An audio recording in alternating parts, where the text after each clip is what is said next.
Hello everyone, welcome to Emmy recipes. ఈరోజు వీడియోలో బెండకాయ ఫ్రైని ఎప్పుడు ఒకేలా కాకుండా ఇక్కడ నేను చూపిస్తున్నట్టుగా ఒక్కసారి మీరు కూడా ట్రై చేయండి. ఈ విధంగా రసం, సాంబార్, పప్పు ఇలా ఎందులోకి తిన్నా కూడా చాలా చాలా బాగుంటుందండి.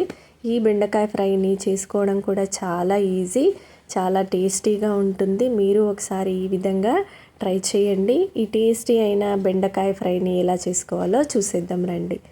ఇక్కడ నేను బెండకాయలని తీసుకొని కొంచెం పెద్ద సైజులో ముక్కలుగా కట్ చేసి తీసుకున్నాను. ఈ బెండకాయ ఫ్రైకి కొద్దిగా లేత బెండకాయలు అయితేనే బాగుంటాయి. ముదిరిన వాటికంటే కూడా లేతగా ఉన్న బెండకాయలని తీసుకోండి. ఇప్పుడు స్టవ్ ఆన్ చేసుకొని ఒక ప్యాన్ పెట్టుకొని అందులోనికి 1 స్పూన్ ధనియాలు, 1 స్పూను జీలకర్ర, 1 స్పూను శనగపప్పు వేసుకోవాలి. ఇందులోనికి కారానికి సరిపడినంత ఎండుమిర్చిని వేసుకోవాలి.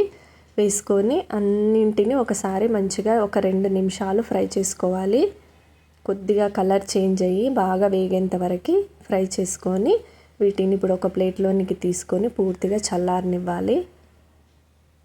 తర్వాత ఇదే ప్యాన్లోనికి ఒక 2-3 స్పూన్ల ఆయిల్ని కూడా వేసుకోవాలి. ఆయిల్ కొంచెం ఎక్కువే పడుతుంది ఈ బెండకాయ ఫ్రైకి. వేసుకొని బెండకాయల్ని కూడా ఇందులోనికి వేసేసుకొని బెండకాయ అంతా కూడా మెత్తబడేంత వరకు నెమ్మదిగా లో ఫ్లేమ్లో ఉంచి ఫ్రై చేసుకోవాలి.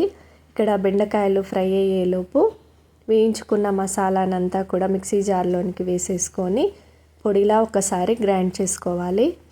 ఇప్పుడు ఇందులోనికి ఒక 4-5 వెల్లుల్లిపాయల్ని కూడా వేసుకొని కొద్దిగా సాల్ట్ కూడా తగినంత సాల్ట్ వేసుకోవాలి. వేసుకొని మరొక్కసారి గ్రైండ్ చేసుకోవాలి. ఇలా ఒకసారి గ్రైండ్ చేసుకున్న తర్వాత ఈ మసాలా పొడినంతా కూడా పక్కన పెట్టేసుకోవాలి. ఇక్కడ బెండకాయలు కూడా ఆయిల్లో ఫ్రై అవుతూ ఉంటాయి కదా, వీటిని కూడా ఒకసారి మధ్య మధ్యలో కలుపుకుంటూ బెండకాయలు ఆయిల్లో మెత్తబడేంత వరకు ఫ్రై చేసుకోవాలి. ఇలా ఫ్రై అయిన తర్వాత ఇందులోనికి మనం గ్రైండ్ చేసుకున్న ఈ పొడిని, మసాలా పొడిని వేసుకోవాలి. ఈ పొడిని సరిపడినంత వేసుకోండి. ఒకవేళ ఎక్కువైతే తగ్గించి వేసుకోండి. నాకైతే ఇక్కడ కరెక్ట్గా సరిపోయింది ఈ పొడి అంతా కూడా. అలాగే ఇందులోనికి కొద్దిగా పసుపుని కూడా వేసుకొని ఒక్కసారి అంతా కూడా బాగా కలుపుకోవాలి. కలుపుకొని మూత పెట్టుకొని ఒక 2 నిమిషాలు ఈ మసాలా పొడి కూడా బెండకాయలకు బాగా పట్టి ఫ్రై అయ్యేంత వరకు ఫ్రై చేసుకోవాలి. ఒక 2 నిమిషాల తర్వాత చూపిస్తున్నాను చూడండి. లాస్ట్గా ఇందులోనికి కొద్దిగా కొత్తిమీరను కూడా వేసుకొని ఒక్కసారి అంతా కూడా బాగా కలిసేలా కలుపుకోవాలి.